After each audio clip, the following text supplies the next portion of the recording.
See, my surrogate mother was Viola Armstrong. She had a son named Neil. Oh, really? As you know, the story goes, he went down to Antarctica, had a heart attack, stroke combo, and came back. And then there was stuff on the internet. And finally I had to look at Buzz and ask him, Buzz, what happened down there, Bud? Buzz did say one thing, and it just stuck in my head. It's the way he said it. He just said, we thought out things we shouldn't. And if Buzz saw something, I don't know what it was, but it was enough to give the man a heart attack. So if there are beings down there, I would think these beings never planned on us. They've been there, they came in millions of years ago. They've been under ice for millions of years.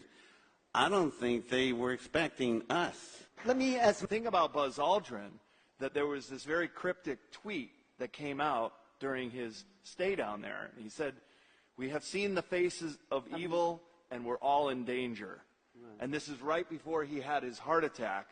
And I can tell you, logistically, to do a medical evacuation from the interior of Antarctica is very difficult and very expensive.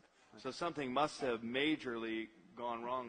To underscore the fact that when the C-130 crew had dropped them off, they disappeared.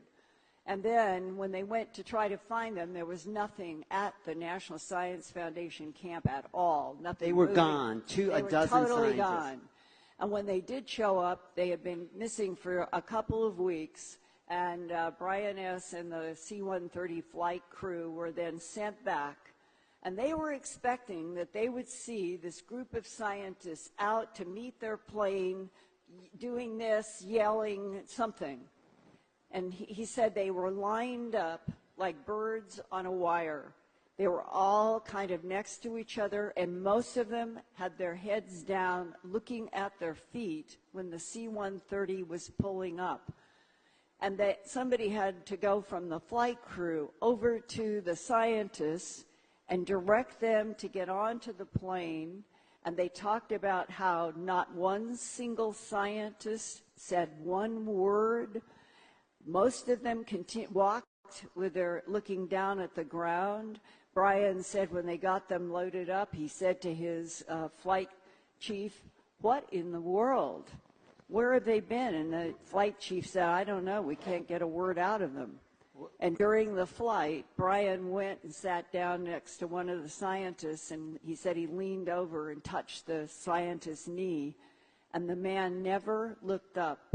And he said, it was as if we were dealing with 12 or 15 people who had suffered post-traumatic shock syndrome, that they were unnaturally frozen in their position and no speaking, and that they all looked afraid. That one of the SEALs that I have talked to that is not in the video said that as they walked for a mile or 2 miles into these very strange created architectures, they reached a point where something started coming through the walls out into the air. At first, it would go in and out of visibility, and then they realized that their minds were being manipulated. And then when they could see it clearly, and it was coming in and out like a television signal in the air, it appeared to be covered with scales, like an armadillo, the surface of an armadillo.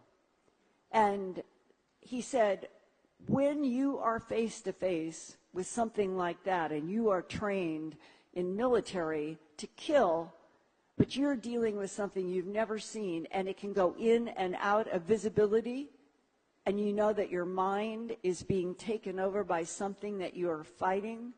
He said that happened in one of those corridors, and that was 2000.